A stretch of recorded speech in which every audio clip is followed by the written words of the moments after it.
Welcome to The Explainer. So, I'm absolutely thrilled you're joining us today because we are looking at a literally massive, fundamental earthquake happening in the tech and finance world right now. We're going to dive into exactly how artificial intelligence is just completely blowing up the traditional software business model. And we're looking at this specifically from an investor's perspective. If you've been keeping an eye on the market, you already know something crazy is going down behind the scenes of enterprise tech. So let's just get right into it and see what the data is actually telling us. $1 trillion. I mean, that is definitely not a typo. Over a remarkably short period, literally just a matter of weeks, $1 trillion was entirely wiped off the market capitalization of the software sector. That is a staggering amount of money. It's left a lot of portfolios bleeding and investors scratching their heads asking what in the world just went wrong, right? Now, it wasn't some sudden spike in interest rates, and it wasn't a massive accounting fraud scandal. To figure out where all that value evaporated to, we need to look at exactly who took the hit. To wrap our heads around an abstract number like $1 trillion loss, we really have to look at the market casualties. And we're talking about absolute titans of the enterprise world here. Adobe, Salesforce, ServiceNow, Shopify. For years, these mega corporations have just heavily relied on the classic software as a service or SaaS business model.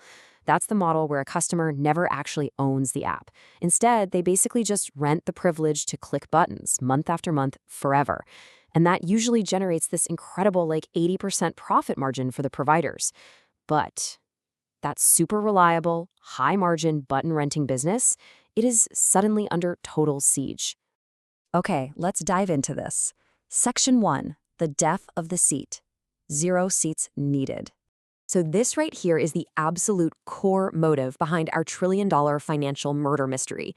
See, the entire valuation of these enterprise software companies is based on a metric called per-seat pricing.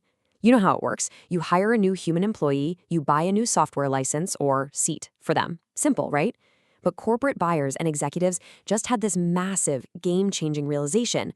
If an AI agent can step in and autonomously swap out the work of 10 human employees and, do it in 10 milliseconds, well, that company doesn't need to purchase 10 expensive software seats anymore. Actually, scratch that. They need 0. The AI doesn't need a fancy user interface, and it definitely doesn't need a seat license. This realization completely shatters the math that the entire traditional corporate subscription model was built on. That brings us right into Section 2, escaping SaaS vendor lock-in. Open models rise. So if the AI agents are the ones doing all the heavy lifting now, who exactly controls them? Well, this is the new weapon that's totally dismantling the traditional enterprise software moat. On one side, we've got the big Silicon Valley closed models. OpenAI just released Codex 5.3, which is 25% faster and packs in new skills like image generation and research. Meanwhile, Anthropic's Claude Opus 4.6 is aggressively expanding into stuff like legal analysis and financial modeling. And they're all doing this to justify some very expensive enterprise subscriptions. But then we have the open-weight challengers stepping into the ring. We're talking about Alibaba's Qwen 3 Cloder Next, Zai's GLM5 for long horizon jobs, and Minimax M2.5. And these open models, they are going completely viral. Why? Because their performance is rapidly approaching and sometimes even flat-out beating the best closed models.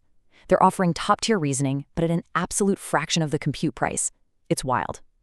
So, what does this actually mean for business? What are the consequences here? Honestly, it's all about the massive power of self-hosting. And for investors, let me tell you, this is a huge red flag for traditional SaaS companies. Because these models are so highly capable and open, companies can now literally just host their own serious developer brain right behind their own corporate firewall. This fundamentally kills vendor lock-in. I mean, think about it. Why would a company rent 5 different developer tools at $49 a month each when they can just self-host an AI that rebuilds those exact same tools from scratch for free? This completely new portability of intelligence is making those heavy $200 a month corporate AI plans entirely obsolete. Which leads us to a really fascinating question.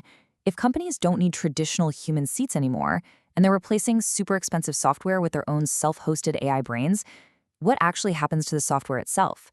If the traditional dashboard is effectively dead, where is all that massive enterprise value flowing next? Well, the answer is in Section 3, orchestrators replace traditional dashboards, moving beyond dashboards. We are literally witnessing the future of enterprise software unfold right in front of us, and it's moving completely away from static visualization and toward autonomous action. Take a look at this fascinating development from Google's self-driving car company Waymo. They recently released the Waymo World model.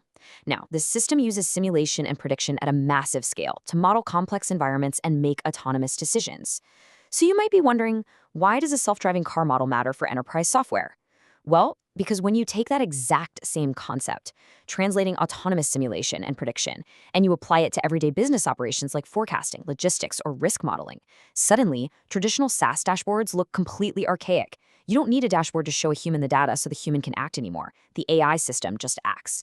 And GitHub Agent HQ brilliantly illustrates how companies are aggressively fighting to capture this new value. Microsoft is trying to win this autonomous orchestration battle right here, right now. I mean, GitHub used to just be a place to host your code, right? But now it is a complete AI agent orchestration platform. The agents themselves are automatically opening issues, they're generating their own branches, and they're even merging the code when the tests pass. It rolls project management, quality assurance, and DevOps automation all into one single platform. The battleground just isn't about who has the best dashboard anymore. It's entirely about who has the best platform for commanding these autonomous agents. Let's transition over to Section 4, the developer's new reality. The developer shift.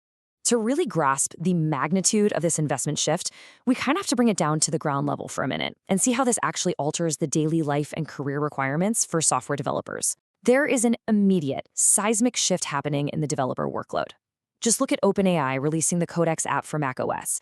It's essentially a command center designed to handle agentic workflows in parallel. And get this, it saw over 1 million downloads in its very first week.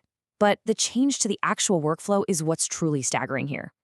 In this new reality, a manager doesn't just ask a developer to build an app anymore. The manager uses the AI to build the app themselves, easily generating maybe 10,000 lines of code. So the developer's job shifts entirely. They're no longer the code writers, they are now the code debuggers and agent managers. Let's actually compare those workflows directly, and this brilliantly illustrates the change. In the traditional workflow, you've got a developer working with maybe a single local agent, grinding through manual, sequential tasks one by one. But then you look at modern tools like Oz, which is a cloud platform for coding agents by Warp. Instead of just one local agent, a single developer can now steer a massive fleet of hundreds of autonomous agents simultaneously. In the cloud, it's insane. You have one agent fixing a bug in Linear, another one updating documentation for a pull request, and a third one scanning logs from a Grafana alert, and this is all happening at the exact same time in parallel. The sheer scale of productivity here is just astronomical. So it all boils down to this. When intelligence becomes abundant, the SaaS profit margin dies. Let me say that again, because it is absolutely crucial. When intelligence becomes abundant, the SaaS profit margin dies. When top-tier reasoning is cheap, when it's portable, and when it's executing tasks totally autonomously through orchestrators, paying a vendor an expensive monthly fee for every single human user starts to look like a complete relic of the past. So as an investor, or honestly even just an observer of the tech space, you really have to ask yourself a tough question. How many per-seat software companies in your portfolio are truly prepared for a future where their customers employ 1,000 autonomous agents but 0 human seats? I'll leave you to think on that. Thanks so much for joining me for this explainer, and keep questioning the data.